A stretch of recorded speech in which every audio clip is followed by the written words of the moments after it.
That doesn't mean you had to chase her. Call it a journalist's instinct. I see something fishy, I go after it. But you never did catch up to her, did you? A true undercover journalist gets up and dusts herself off when she stumbles. That reminds me, didn't you fall during the chase when you tripped on your box? A true undercover journalist is always ready to stumble over a great story. Sure are a lot of holes in your story, or is that just the scuttlebutt brain of journalism? A true undercover journalist always prevails against her adversaries.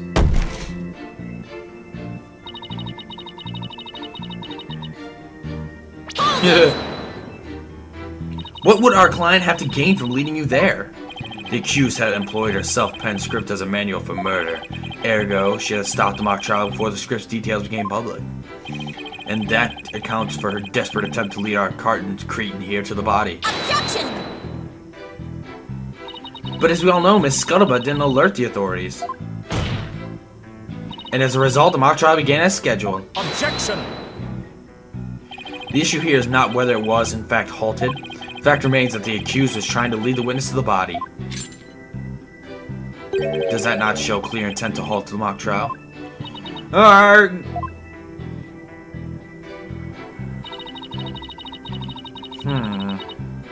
Hold it! You say it was our client because the figure you witnessed was wearing her costume? Isn't that a bit simplistic? It's only as simple and clear cut as a good piece of journalism should be. Sure, it's simple, but I'd hardly call it clear cut. That's why I chased her. She keeps saying that it was Junie, but she didn't even actually see the body. Yeah, but Black Hole's assertion takes that into account. So even if I press her on never seeing the body, I won't be able to overturn this testimony. Well, whoever it was on that was fleeing Miriam never did see their face, so I'm wondering why she thought it was Juniper. Try thinking along that line and see what you come up with.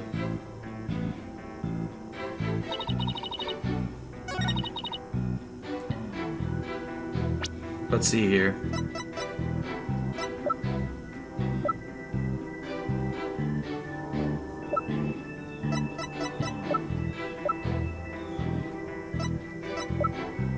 I didn't get the picture.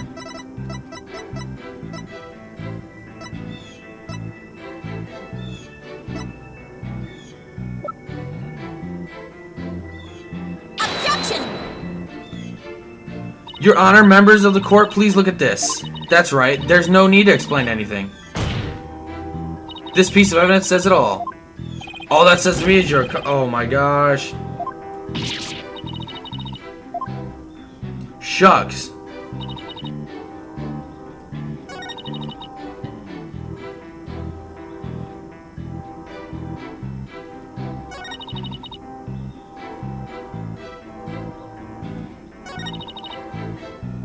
Alright. Present this. Objection! Miss Scuttlebutt's sole basis for identifying her client is the figure in this photo. Is this fact that it shows someone in Miss Wood's stage costume? Well, it is Juniper's costumes. That must be Juniper in it. It's clear cut. No, that's where you're completely mistaken. What? This is a design drawing of our client's stage costume. Oh my, what a wonderful creation. The constellations are extraordinary. I'm glad you noticed because those stars are precisely what's important here. In the drawing, there are constellations all over the outside of the costume. But there's not a single star on the costume in this photo. Oh, then that means... what exactly? Your Honor, there were no other blue costumes at the scene, which leads me to believe that the figure in the photo was wearing our client's costume inside out. But why would Miss Woods make a mistake like that? Well, it's not really a matter of why, but rather who made the mistake of putting it on inside out. Sorry about the train, if you guys can hear that. Wait, you're not suggesting? That's right, I'm glad you're catching on. The costume designer wouldn't put her own costume on inside out.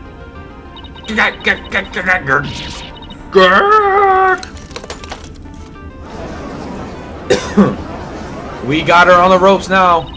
Sorry, Miss Scuttlebutt, but doesn't believing you had a scoop when you really didn't make you a failure as a reporter? A failure as a reporter?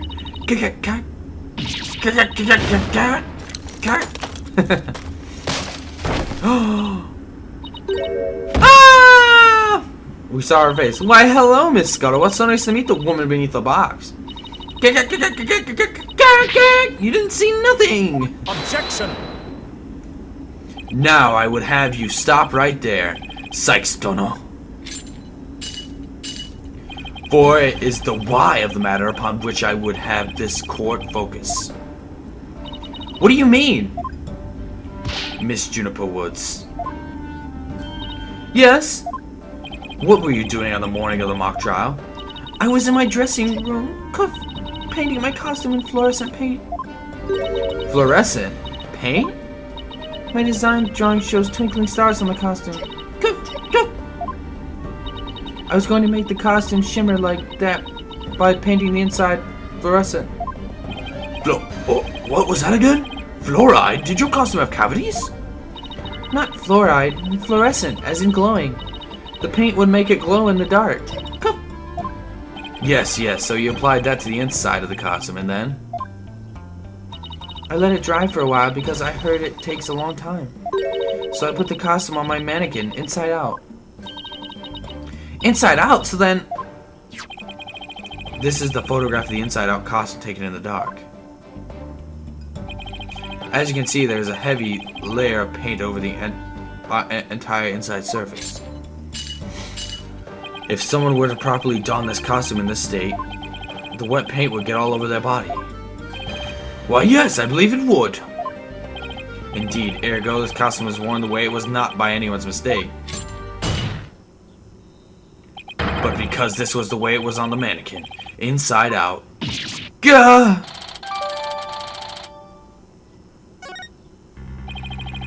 Figures he would have a photo. Did we just fall into his trap? Yeah, I bet Blackwell had all planned out. Still, I think you should give this photo a nice long look. Oh, please tell me you found something that doesn't add up. Check out the chest area. Kinda looks like a handprint to me. Hey, you're right. But Junie wouldn't know better than to touch it while the paint was still wet. Objection! I believe the term to describe your thought process is wishful thinking. After all, if Master Paint has made mistakes, why not rank amateurs such as the accused? Objection! So basically, you're saying my claim requires evidence to back it up? Evidence? That shouldn't be a problem, right? After all, you've come this far. Just because I've come this far doesn't mean I've thought everything through, though. What? You mean you've just been bluffing? What did you expect me to do? I'm sick of losing to this guy. But you're right. There's only one thing left to do at this point. And that's to present some evidence. Pronto! A showdown, is it? I gladly accept. The fluorescent paint must have stuck to the hands of whoever touched the costume, and that paint should glow in the dark places. So I just need to carefully check every last piece of evidence.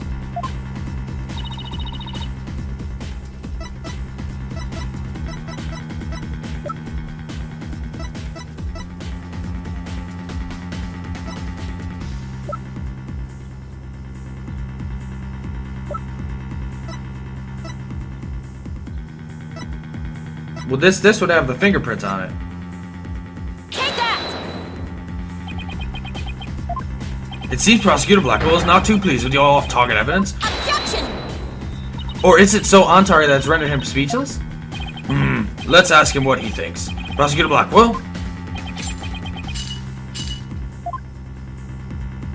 As I thought, my initial suspicion was correct. Dang it!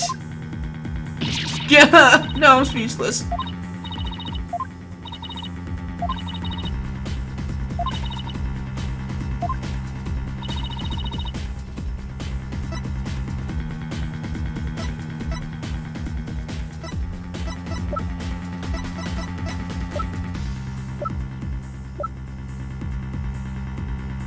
Take that!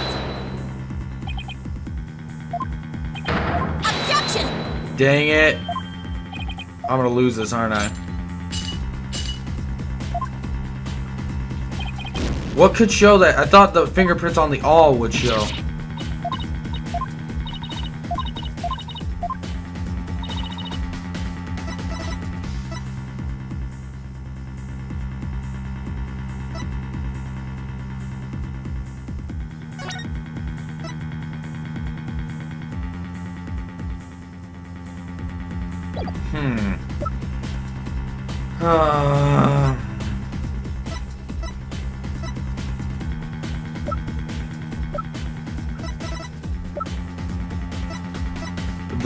We're drawing straws here. Alright, nope, that's not it. Alright, we lost. She's guilty. She's guilty. She's going to jail.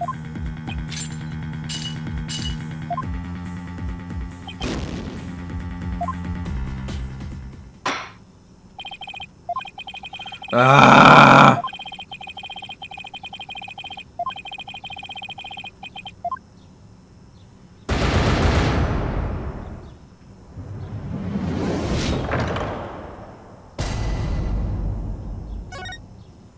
Alright, let's try this again.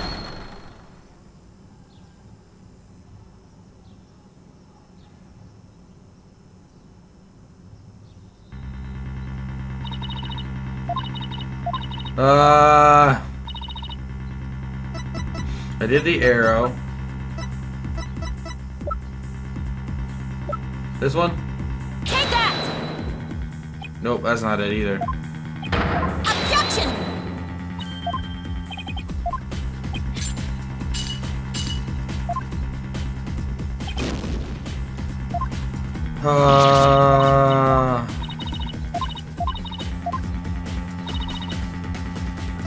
Was it this? Take that! Nope. Objection! Dang it, what is it?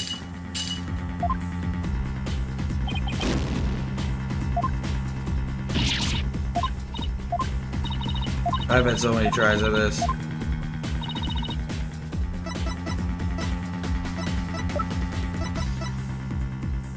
Take that! Nope. Objection!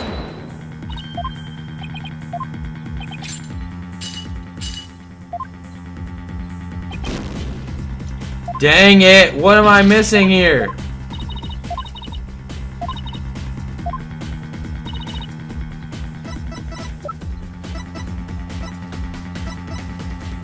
Take that! Ah, here we go. A school newspaper?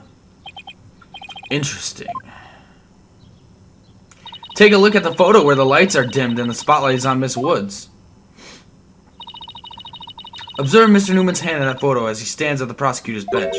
As you can see, it's glowing, just like Miss Woods' fluorescent paint. It's glowing? Quite brightly, I might add.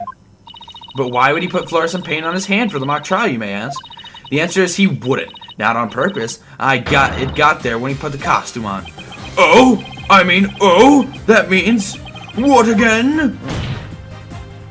It means the figure photographed in the costume was not our client, Juniper Woods. It was her classmate, Robin Newman. What? Oh, Miriam Scuzzlebutt. To think you were actually able to prove that? Well, you never know what's going to happen next. That's the thrill of the courtroom. So then. Does that mean that Robin is our man? Well, that's certainly how it looks. Very well. Robin Newman it is. He is here in the gallery, I trust. Show yourself. I challenge you to a duel.